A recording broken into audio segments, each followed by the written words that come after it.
Hello everyone, welcome back to our channel test IQ. আমি তোমাদের Sanjay sir next আরেকটা class নিয়ে চলে এসেছি। আগের দিনের ক্লাস তোমরা পেয়েছো, আগের অনেকগুলো ক্লাস তোমাদের সাথে হয়েছে। তোমাদের সাথে পরিচয় পর্ব তো চলতেই থাকবে। আমাদের TET, C TET, Jharkhand TET, এই সমস্ত পরীক্ষার উপর আমাদের প্রিপারেশন চলছে। আমাদের ক্লাসগুলো হয় সম্পূর্ণ রেকর্ডেড পার্টে, যেখানে railway, SSC, police, WBCS, upcoming যে এক্সামগুলো আছে যেগুলো তোমাদেরকে হেল্প করবে। তো যেখানে তোমরা সায়েন্স, সিডিপি, ইংলিশ, বাংলা সমস্ত ক্লাস এবং স্ট্যাটিক জিকে, জিকে, জিএস এই সমস্ত জন্য তো আমি আছি। তো তোমাদের 2026-এ যেসব পরীক্ষাগুলো রয়েছে, টার্গেট রয়েছে তোমাদের, সেই সমস্তগুলোর উপর নির্ভর করে আমাদের স্পেশাল জিকের ক্লাস তোমাদের চলছে, যেখানে আমাদের ফ্যাকাল্টিরা অনবরত তোমাদের জন্য ক্লাস দিয়ে যাচ্ছি জানো। যেখানে সুপ্রীতি ম্যাডাম রয়েছেন তোমাদের ইংলিশে, সিডিপি ম্যাডাম রয়েছেন, তোমার লক্ষ্মী ম্যাডাম, তৌসিফ স্যার রয়েছেন, রয়েছে সুরজিৎ স্যার, আর আমি তো রয়েছি। এই সমস্ত ক্লাসের পিডিএফ গুলোকে এক জায়গায় পাওয়ার জন্য তোমাদের আমাদের গ্রুপগুলোতে জয়েন করতে হবে, যেখানে তোমরা এর সাথে সাথে কি পাবে, daily test, topic wise practice set, practice question full length, ঠিক আছে, প্রিভিয়াস ইয়ার কোশ্চেন, সমস্ত কিছু আমাদের এখানে পেয়ে যাবে। আমাদের 100 ডেজ চ্যালেঞ্জের একটা জিকে সিরিজ, যেখানে 5000 জিকে জিএস সায়েন্স কোশ্চেন রয়েছে, ডেইলি কোশ্চেন, টপিক, এমসিকিউ। এখানে 100 ডেজ আফটার, যেটা এসএসসি, রেলওয়ে, পুলিশ সমস্ত কিছুকে ক্র্যাক করবে। All exam mock test series পাবে তোমরা 100% ফ্রি। হ্যাঁ, এখানে কোনো পয়সা লাগবে না, যেটা তোমরা SSC, railway, police, state PSC like WBCS, PSC miscellaneous, এগুলো তো তোমরা পাবে। এর জন্য তোমাদের কি করতে হবে, তোমাদের আমাদের টেলিগ্রাম গ্রুপে, হোয়াটসঅ্যাপ গ্রুপে জয়েন থাকতে হবে। আর যদি কোনো সমস্যা হয় তাহলে এই ফোন নাম্বারে তোমরা অবশ্যই হোয়াটসঅ্যাপে জয়েন করতে পারো। অল কম্পিটিটিভ এক্সামের জন্য জিকে জিএস সাবজেক্ট ওয়াইজ, এবং বলতে পারো তোমরা চ্যাপ্টার ওয়াইজ, সাবজেক্ট শুধু নয় চ্যাপ্টার ওয়াইজ কোশ্চেন। এই যেমন আজকে তোমাদের জিওগ্রাফি ক্লাস রয়েছে, আমাদের ফ্যাকাল্টিরা যারা রয়েছে তারা তোমাদের chapter wise all recorded class পাবে তোমরা। ক্লাসে পিডিএফ পাবে, subject wise mock test, daily mock test, আর কি বলবো, সব এখানে রয়েছে। ওয়েস্ট বেঙ্গলের এরকম ভাবে তোমাদেরকে কেউ দেবে না, কোনো চ্যানেল তোমাদেরকে দেবে না, কোনো পেড কোর্সেও এরকম ভাবে পাবে না। সম্পূর্ণ ফ্রিতে আমাদের হোয়াটসঅ্যাপ গ্রুপ এবং টেলিগ্রাম গ্রুপে অবশ্যই জয়েন থাকতে হবে, এবং টেস্ট আইকিউ চ্যানেলটাকে অবশ্যই সাবস্ক্রাইব করে রাখতে হবে। আজকের টপিকগুলো আমরা একটু ভালো করে বুঝে নিই। এখানে রয়েছে আজকে হচ্ছে ভারতের কৃষিকাজ, ভারতের জলসেচ, যেন এই দুটো চ্যাপ্টার একে অপরের সঙ্গে যুক্ত। রয়েছে ভারতের খনিজ সম্পদের উপর বিভিন্ন কোশ্চেন, এবং কোশ্চেনগুলো ডিটেল এক্সপ্লেনেশন। তোমরা জানো আমি কোশ্চেন করানোর পরে তার কোশ্চেন অ্যান্সার এবং এক্সপ্লেনেশনটাও দিয়ে দিই, যেখানে তোমাদের কোনো রকম ডাউট থাকে না, তাই তো? তাহলে আজকে আমাদের সেট নাম্বার 8, যেটা থেকে আমরা ক্লাস করা শুরু করে দেবো। দেখো এখানে ফার্স্ট কোশ্চেন তোমাদের জন্য, তোমাদের স্ক্রিনে দেখো, ভারতের কৃষিকে মৌসুমী বৃষ্টির জুয়া বলা হয় কেন? তোমরা জানো যে ভারতের যে বিষয়টা, মানে কৃষিকাজ, সেটা মৌসুমী বায়ুর উপর কিছুটা নির্ভরশীল। ভারতের অধিকাংশ জমি যেখানে সেচবিহীন, তাই বর্ষা ভালো হলে উৎপাদন বাড়ে, খারাপ হলে উৎপাদন কমে যায়।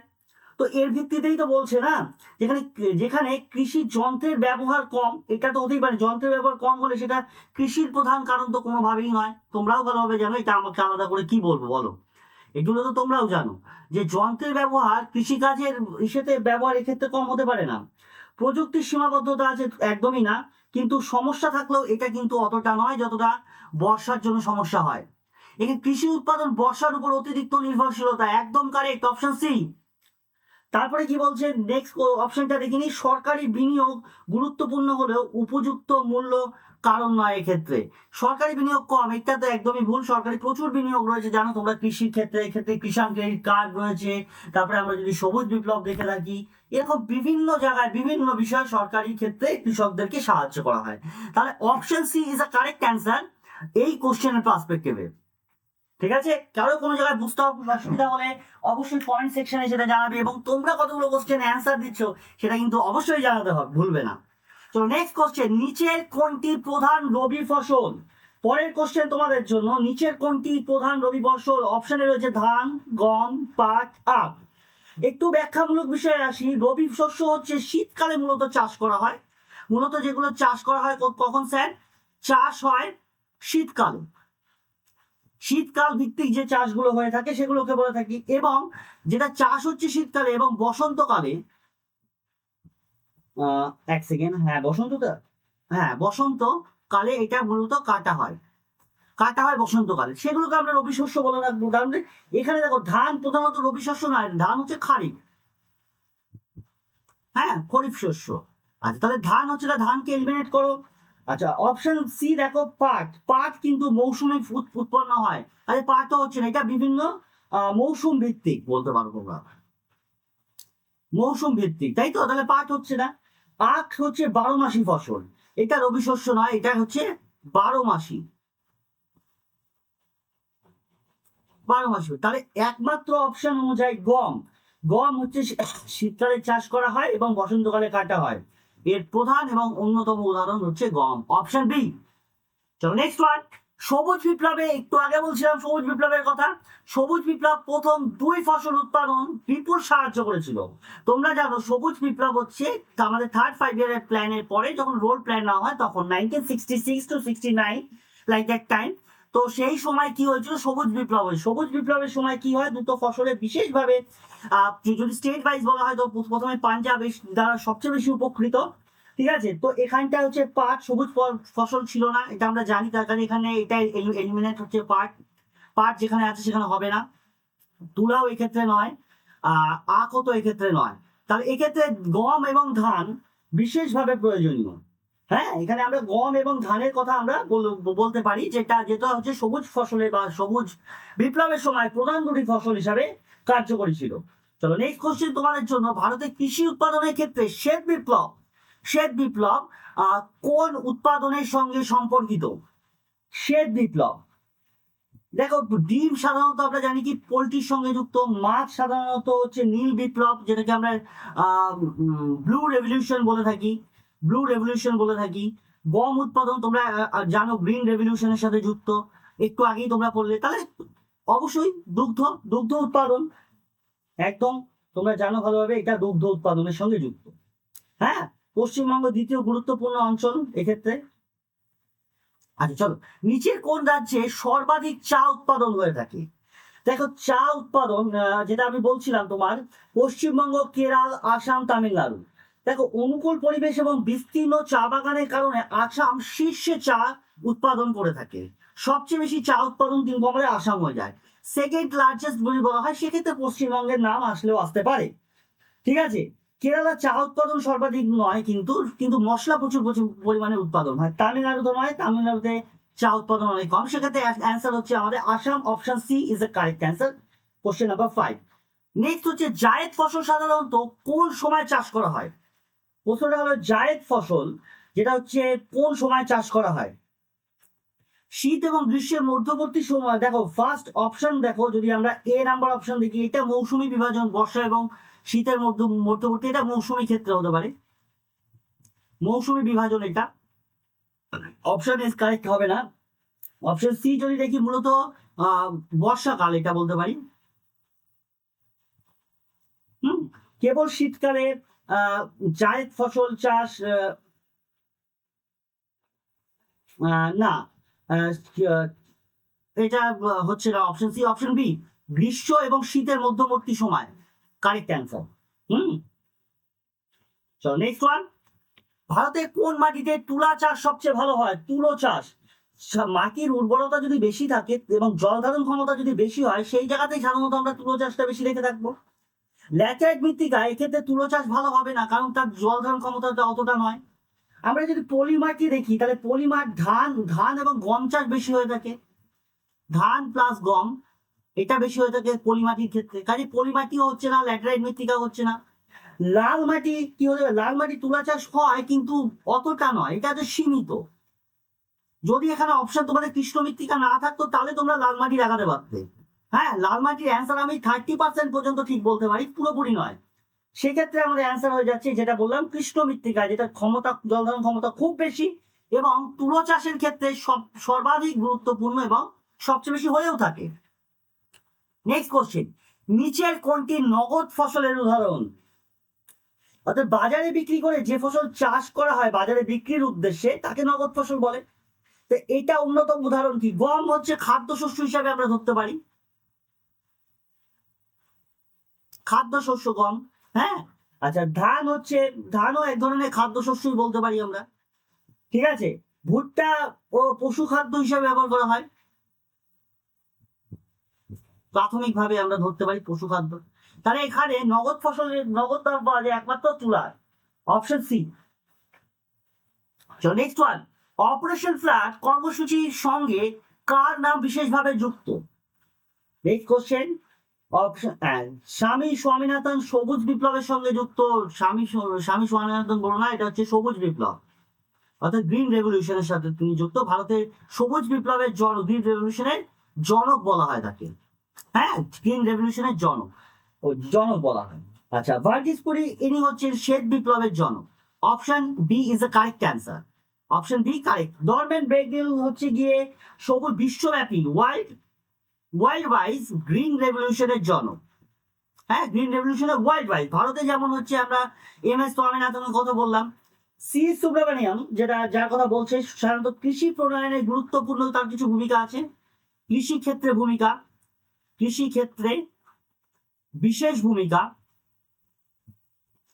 ভূমিকা তার আছে। তো কৃষিক্ষেত্রে নাম, তবে কৃষির উন্নয়ন বা এইসবের ক্ষেত্রে তার ভূমিকা পাই আমরা, অন্যান্য ক্ষেত্রে নয়। ভারতের কৃষিতে সবুজ বিপ্লবের জনক কাকে বলা হয়? একটু আগে আমি অ্যান্সার বলে দিলাম, দেখেছো? আচ্ছা, তাহলে নরম্যান ব্রেগডেল বিশ্বব্যাপী, একটু আগে আমি বললাম। হ্যাঁ, এটা তাহলে হবে না, এটা হচ্ছে গ্রিন রেভলিউশন। আবার বলে দিচ্ছি ওয়ার্ল্ড ওয়াইজ। হ্যাঁ, এস স্বামীনাথন ইনি হচ্ছে সেম গ্রিন রেভলিউশন যিনি ভারত ইমপ্লিমেন্ট করেছিল, ওয়ার্ল্ড ওয়াইজ নয়, ইন্ডিয়ার পরিপ্রেক্ষিতে। ইন্ডিয়াতে তারা আমরা বলি সবুজ বিপ্লবের জনক। ভার্গিস কুরি তাকে বলা হতো শ্বেত বিপ্লবের জনক বা হোয়াইট রেভলিউশনের জনক। ঠিক আছে, একদম হোয়াইট রেভলিউশনের জনক তাকে বলা হয়।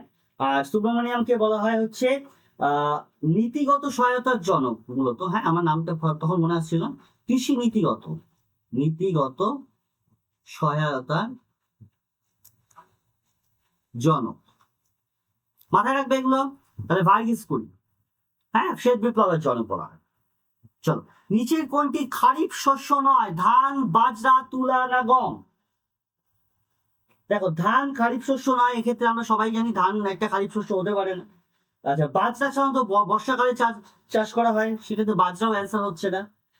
তুলা প্রধানত খারিফ শস্য, তুলাও হবে। তো সেক্ষেত্রে অপশন ডি হচ্ছে গম। গম হচ্ছে রবি শস্য, আমরা জানি, একটু আগে বললাম এটা হচ্ছে রবি শস্য। হ্যাঁ, মাথায় রাখবে। তো নেক্সট ওয়ান, ভারতে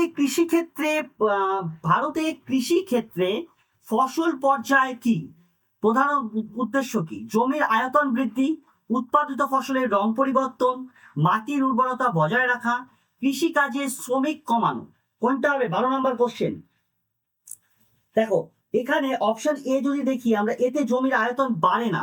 হ্যাঁ, এতে কিন্তু জমির আয়তন বাড়বে না, সেক্ষেত্রে অপশনটা হচ্ছে না। বি, ফসলের রঙের কোনো সম্পর্ক নেই এক্ষেত্রে, বি তো হবেই না। ডি হচ্ছে শ্রমিক কমানো মূল উদ্দেশ্য, এটাও ভুল। মাটির উর্বরতা বজায় রাখা, option C is the correct answer.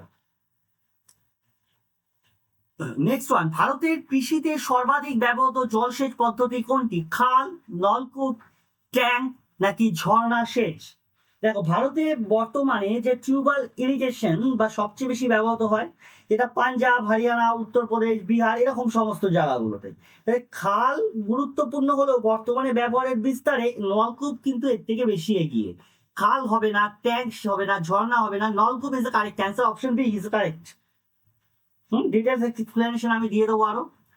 ভারতে কোন রাজ্যে ট্যাঙ্ক সেচের ব্যবহার সবচেয়ে বেশি? পাঞ্জাব, হরিয়ানা, তামিলনাড়ু না উত্তরপ্রদেশ? 14 নম্বর কোশ্চেনে অ্যান্সার দেবে। পাঞ্জাব প্রধানত নলকূপ এবং খালের সাহায্যে, পাঞ্জাবে সাধারণত নলকূপ প্লাস খাল, এই দুটো সাহায্যেই চাষটা বেশি হয়ে থাকে। আমরা যদি দেখি হরিয়ানাতে নলকূপের সাহায্যে চাষ হয়, নলকূপের সাহায্যে হরিয়ানাতে আমরা জানি। তামিলনাড়ুতে যদি দেখি, তামিলনাড়ুতে সবচেয়ে বেশি ট্যাঙ্ক সেচ হয়ে থাকে। আর উত্তরপ্রদেশে হচ্ছে ভূগর্ভস্থ জল।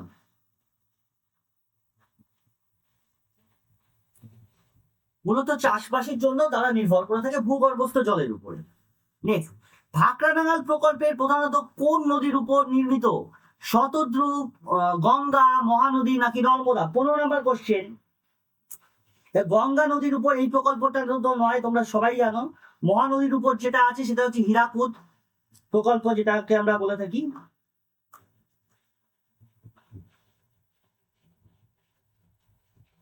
হীরাকুদ প্রকল্প, আর হচ্ছে নর্মদা নদীর উপর হচ্ছে সর্দার সরোবর সরোবর। তো এক্ষেত্রে গঙ্গা তো হচ্ছেই না, আমি বলেই দিলাম। আর ঢাকা-নাঙ্গাল হচ্ছে শতদ্রু নদী, হ্যাঁ, যেটা হচ্ছে বহুমুখী নদী পরিকল্পনার মাধ্যমে, যেখানে হচ্ছে সেচ, জলবিদ্যুৎ উৎপাদন, বন্যা নিয়ন্ত্রণ, যেটাতে মূলত উপকৃত রাজ্যগুলো হচ্ছে পাঞ্জাব প্লাস হরিয়ানা, আরেকটা রাজ্য আছে আমার এই মুহূর্তে খেয়াল করছে, ও সরি, রাজস্থান। পাঞ্জাব, হরিয়ানা, রাজস্থান, এই তিনটে স্টেট হচ্ছে এর দ্বারা উপকৃত। নিচে কোন সেচ ব্যবস্থায় জল অপচয় সবচেয়ে কম হয়? খাল সেচ, প্লাবন সেচ, ড্রিপ সেচ, নাকি ট্যাঙ্ক সেচ? 16 নম্বর কোশ্চেন তোমাদের জন্য। খাল সেচে বাষ্পীভবন চুয়ে জল নষ্ট হয়ে থাকে, যে ক্ষেত্রে হতে পারে না, অপশন বি এ ঠিক নয়। প্লাবন সেচে অতিরিক্ত জল অপচয় হয়, প্লাবন সেচ তো হবেই না, অতিরিক্ত জল অপচয় হচ্ছে। ট্যাঙ্ক সেচ সংরক্ষণে সম্ভব হলেও সবচেয়ে পুরোপুরি বোধ হয় না, সেক্ষেত্রে এটা হবে ড্রিপ সেচ, যেটার মাধ্যমে হচ্ছে ফোটা ফোটা জল সেচ পদ্ধতি, যেটা যেটা হচ্ছে option C is the correct answer. ভারতের কোন অঞ্চলে খাল সেচে সবচেয়ে বেশি উন্নত? খাল সেচে সবচেয়ে বেশি উন্নত দাক্ষিণাত্য মালভূমি অঞ্চল, পশ্চিমঘাট অঞ্চল, উত্তর ভারতের সমভূমি অঞ্চল, উত্তর পূর্ব ভারতের পার্বত্য অঞ্চল। 17 নম্বর কোশ্চেন তোমাদের জন্য। দেখো, ভারতের সমভূমি অঞ্চলে যেমন ধরো পাঞ্জাব, হরিয়ানা, উত্তরপ্রদেশ, এই সমস্ত অঞ্চল যেখানে নদীর প্রবাহিত সমতল হওয়ায় খাল নির্মাণ সহজ হয় না। হিমালয় থেকে আগত নদীগুলো সারা বছরই জল থাকে, তোমরা জানো, সাথে সেচ ব্যবস্থা উন্নত হয়। এই সেচ ব্যবস্থা কৃষি উৎপাদনে বিশাল একটা ভূমিকা নেয়। তাই উত্তর ভারতের সমভূমি অঞ্চল হবে কারেক্ট অ্যান্সার, কারণ এগুলো নদীগুলো ম্যাক্সিমামই বরফ পড়া জলে পুষ্ট থাকে। দাক্ষিণাত্য মালভূমি পাথুরে হওয়ায় খাল বিল হচ্ছে এক্ষেত্রে কঠিন হয়ে থাকে, কাজে দাক্ষিণাত্য হচ্ছে না। পশ্চিম ঘাট হচ্ছে ভূমির ঢাল বেশি, তাই হবে না। উত্তর পূর্ব ভারতে মূলত যেখানে পার্বত্য অঞ্চলে খাল সেচের মানে খাল সেচ কার্যকরী নয়, সেক্ষেত্রে ডিও হবে না, option C is the correct answer. চলো next one. Indira Gandhi canal প্রধানত কোন রাজ্যে কৃষিতে বেশি সহায়তা করেছে? Question number 18। দেখো, ইন্দিরা গান্ধী ক্যানেল ভারতের দীর্ঘতম খাল প্রকল্পের একটি। রাজস্থানের শুষ্ক থর মরুভূমি অঞ্চলে এটা পৌঁছে দেয়। ঠিক আছে, মূলত কৃষি, পশুপালন, জনবসতি উন্নয়ন, মরুভূমি অঞ্চলের সবুজায়ন, এই সবে বিশেষ গুরুত্বপূর্ণ ভূমিকা পালন করে এই ইন্দিরা গান্ধী ক্যানেল। তাহলে অপশন অনুযায়ী এখানে Rajasthan is a correct answer. বাদ বাকি অপশন যেমন গুজরাটে নর্মদা প্রকল্প গুরুত্বপূর্ণ নয়, তোমরা জানো। মহারাষ্ট্রে খাল সেচ সীমিত এক্ষেত্রে, আর মধ্যপ্রদেশ প্রকল্প এই ক্ষেত্রে সুবিধা কিছু পায় না। নিচের কোনটি বহুমুখী নদী উপত্যকা প্রকল্পের প্রধান উদ্দেশ্য নয়? ভেরি ইম্পর্টেন্ট, জায়গাটা মাথায় রাখবে, নয় কথাটা, হ্যাঁ। তাহলে বাদ বাকিগুলো নিশ্চয়ই ইম্পর্টেন্ট। যেমন সেচ এই প্রকল্পের অন্যতম প্রধান লক্ষ্য, অবশ্যই এটা হবে, তাই তো। আচ্ছা চলো, বি অপশন জলবিদ্যুৎ উৎপাদনের একটি গুরুত্বপূর্ণ উদ্দেশ্য, হতেই পারে। আচ্ছা, বন্যা নিয়ন্ত্রণ, এটাও হতে পারে। তাহলে নয় সগুণ লবণতা, এটা বাচ্চাদের কোশ্চেন হয়ে গেছে। চলো নেক্সট ওয়ান। স্প্রিঙ্কল সেচ পদ্ধতি প্রধানত সুবিধা কি? শুধুমাত্র নদীর পাশে ব্যবহার করা যায়, জল জমে জল বদ্ধতার সৃষ্টি করে, অসম ভূমিতে কার্যকরীভাবে সেচ পাওয়া যায়, এতে প্রচুর জল অপচয় হয়। দেখো, অসম ভূমিতে কার্যকরী সেচ, এটা ঠিক হয়। স্প্রিঙ্কল সেচ পাইপ এবং নজেলের মাধ্যমে বৃষ্টির মতো যেগুলো ফোয়ারা ফোয়ারা জল দেখবে তোমরা ক্ষেতের মাঝখানে থাকে এবং চারিদিকে এরকম জল ছিটায়, এই পদ্ধতিটাকে বলা হয়। তাহলে এক্ষেত্রে কোনটা হবে অপশন অনুযায়ী? আমাদের অপশন সি, অসম ভূমিতে কার্যকরভাবে সেচ পাওয়া যায়, এতে প্রচুর জল অপচয় হয়, এটা তো একদমই ভুল কথা, তোমরা নিজেরাই বুঝতে পারছো। জল জমে জলবদ্ধতা সৃষ্টি করে, এটাও ভুল। আর নদীর পাশে ব্যবহার করা যায়, এটাও ভুল। এটা যেখানে খুশি তুমি ঝর্ণা ব্যবহার করতে পারো, তাই না? চলো নেক্সট ওয়ান। ভারতের সর্বাধিক কয়লা উৎপাদনকারী রাজ্য কোনটি? খনিজ সম্পদ থেকে কোশ্চেন, 21 নম্বর। ভারতের ছত্তিশগড় রাজ্য বর্তমানে সর্বাধিক কয়লা উৎপাদনকারী রাজ্য। কোবরা, রায়গড়, বিশাল বিশাল কয়লার খনি রয়েছে। তাপবিদ্যুৎ উৎপাদনে একটি বড় অংশ এটি, এবং রাজ্যের কয়লা উৎপাদন বিশাল হয়। গন্ডোয়ানা যুগের কয়লা এখানে মূলত পাওয়া যায়। সেক্ষেত্রে আনসার হচ্ছে অপশন সি, ছত্তিশগড়।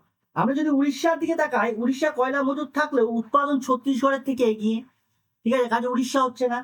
ঝাড়খণ্ড ঐতিহাসিকভাবে গুরুত্বপূর্ণ হলেও কয়লা ক্ষেত্র এখানে বর্তমান প্রথম নয়। হ্যাঁ, পশ্চিমবঙ্গেও আমরা কয়লা দেখতে পারি, কিন্তু উৎপাদনের তুলনামূলকভাবে তার থেকে কম। কাজে এক্ষেত্রে সবচেয়ে বেশি যদি উৎপাদনকারী রাজ্য বলা হয়, সেক্ষেত্রে Chhattisgarh is a correct answer. Next one, ভারতের প্রাচীনতম কয়লার খনি কোনটি? তালচের, ঝরিয়া, রানীগঞ্জ নাকি সিঙ্গারৌলি?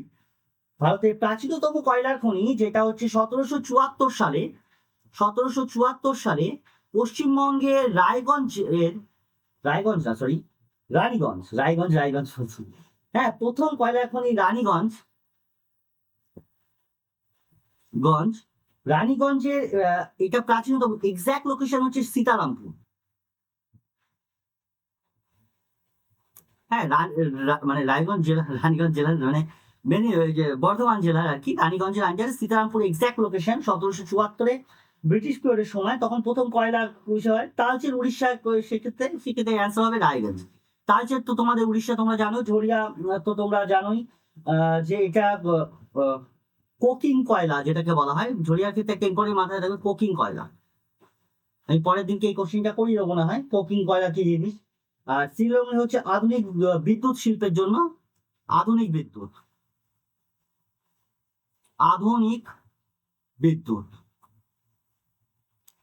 বিদ্যুতের জন্য মূলত। হ্যাঁ, মাথায় রাখবে এগুলো। নিচের কোনটি খনিজ থেকে কালো সোনা বলা হয়? কয়লা, পেট্রোলিয়াম, ম্যাঙ্গানিজ না লোহা? নিচের কোনটিকে কালো সোনা বলা হয়? 23 নম্বর কোশ্চেন তোমাদের জন্য। দেখো, পেট্রোলিয়ামকে আমরা সবাই জানি কালো সোনা বলা হয়। এটি আধুনিক শিল্প সভ্যতার অন্যতম মূল্যবান জ্বালানি বলা হয় একে। পরিবহন, বিদ্যুৎ, রাসায়নিক শিল্প, প্লাস্টিক, সার ব্যাপক ব্যবহার, ভারতের অর্থনীতিতে ব্যাপক পরিমাণে ব্যবহার।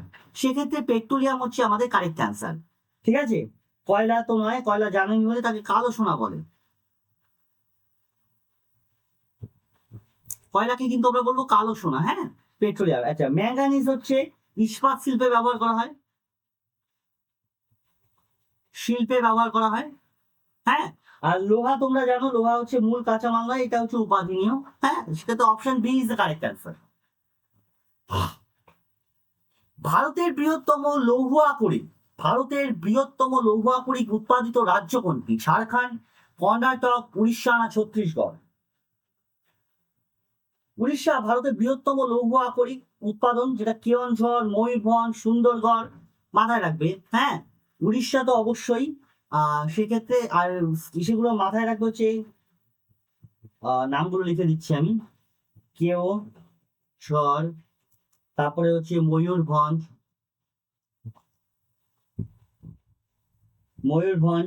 আছে সুন্দরগড়। এই সমস্ত জায়গাগুলোতে এগুলো পাওয়া যায়। একদম অপশন সি। ঝরিয়া কয়লা ক্ষেত্রে কোন রাজ্যে অবস্থিত? ঝরিয়া যে কয়লার ক্ষেত্রটি, সেটা কোন রাজ্যে অবস্থিত? এটি ঝরিয়াটি ঝাড়খণ্ড রাজ্যের ধানবাদে অবস্থিত। ঝাড়খণ্ডের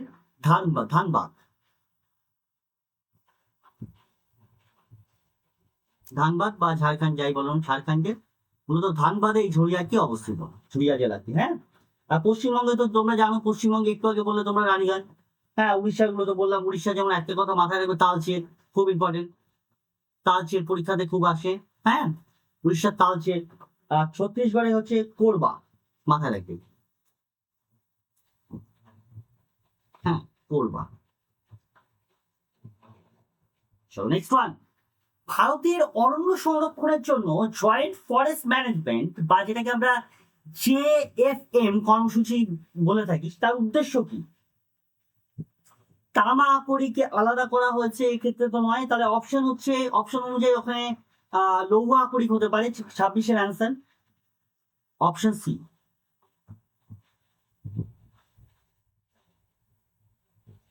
একদম। একটু দেখো পরেই মনে হচ্ছে। আচ্ছা, এটা বলো, ওটা আগের কোশ্চেন পড়ে গেছে। 87টা বলো, নিচের কোনটি অধাতু খনিজ অভ্র? চলো নেক্সট ওয়ান। ভারতের প্রথম খনিজ তেল উত্তোলন হয় কোথায়? ভারতের প্রথম খনিজ তেল কেন্দ্র কোনটি? অসম রাজ্যে অবস্থিত ডিগবয়, যেটা তেল নগরী বলা হয়। হ্যাঁ, ডিগবয়। হ্যাঁ, বোম্বে হাই নয়, বোম্বে হাই হচ্ছে সমুদ্র উপকূল ক্ষেত্র। আচ্ছা, নেক্সট কোশ্চেন, বক্সাইট থেকে কোন ধাতু উৎপাদন হয়? তামা, অ্যালুমিনিয়াম, লোহা না দস্তা? 29 নাম্বার কোশ্চেন, বক্সাইট হলো অ্যালুমিনিয়ামের প্রধান আকরিক, বিমান, বিদ্যুৎ, শিল্প, পরিবহন, নির্মাণ এসবে ব্যবহার করা হয়। সেক্ষেত্রে অপশন অনুযায়ী তামা হচ্ছে আকরিক থেকে পাওয়া যায়, লোহা হচ্ছে আকরিক থেকে উৎপাদন হয়, জিঙ্ক কোর যেটা হচ্ছে দস্তা। সেক্ষেত্রে অপশন হচ্ছে B, aluminium is a correct answer. ভারতের বৃহত্তম তেল ক্ষেত্র কোনটি? বৃহত্তম তেল ক্ষেত্র একদম বোম্বে হাই, একটু আগে আমি বলছিলাম option C is the correct answer. ঠিক আছে, চল। আচ্ছা, তোমাদের হোমওয়ার্ক গুলো বলে দিই। 31 নম্বর কোশ্চেন, ভারতের কোন রাজ্যে ম্যাঙ্গানিজ উৎপাদনে অগ্রণী রয়েছে? বলবে পাঞ্জাব, উড়িষ্যা, বিহার না হরিয়ানা? নেক্সট হচ্ছে, নিচের কোন খনিজ পদার্থ উৎপাদনের প্রথম জ্বালানি? বক্সাইট, কয়লা, অভ্র না চুনাপাথর? ক্ষুদ্রায়ন খনিজের জন্য বিখ্যাত তামা, সোনা, আকরিক না কয়লা? একটু আগে মেনশন করে দিয়েছি, ভারতের কোন রাজ্য সোনা উৎপাদনে ঐতিহাসিকভাবে বিখ্যাত? কর্ণাটক, উড়িষ্যা, ঝাড়খণ্ড নাকি গুজরাট? নিচের কোনটি জ্বালানি খনিজ নয়? কয়লা, পেট্রোলিয়াম, প্রাকৃতিক গ্যাস না ম্যাঙ্গানিজ? ভারতের কোন নদী উপত্যকা প্রকল্প ভারতের বহুমুখী নদী উপত্যকা প্রকল্প বলা হয়? ভাকরা নাঙ্গাল, দামোদর ভ্যালি কর্পোরেশন, হীরাকুদ নাকি তেওড়ি? নিচের কোন ফসলকে অধিক জলসেচের প্রয়োজন হয়? বাজরা, জোয়ার, ধান না ছোলা? ভারতের খনিজ শিল্পকে মৌলিক শিল্প ভিত্তি বলা হয়? তামা, ইস্পাত, অ্যালুমিনিয়াম না সিমেন্ট? নিচের কোন রাজ্যে নলকূপ চাষের ব্যবহার সবচেয়ে বেশি? পাঞ্জাব, কেরল, তামিলনাড়ু না অসম? ভারতের কোন খনিজকে ইস্পাত শিল্পের সহায়ক খনিজ বলা হয়? বক্সাইট, ম্যাঙ্গানিজ, চুনাপাথর না অভ্র? প্রত্যেকেই কোশ্চেন গুলো অ্যান্সার কমেন্ট সেকশনে দেবে, এবং তোমরা অ্যান্সার যেগুলো পাবে তার সাথেই তোমরা এই ক্লাসের নোটসও পেয়ে যাবে। তো সবাই ভালো থাকবে, সুস্থ থাকবে, আর অবশ্যই সেশনটাকে লাইক করে দেবে, বন্ধুর সাথে শেয়ার করে দেবে, আর টেস্ট আইকিউ চ্যানেলটাকে কিন্তু অবশ্যই সাবস্ক্রাইব করে রাখবে। তাহলে সবাই ভালো থাকবে, সুস্থ থাকবে এবং ভালো করে পড়াশোনা করবে। নেক্সট ক্লাসে তোমাদের সাথে আবার দেখা হচ্ছে। ভালো থাকবে।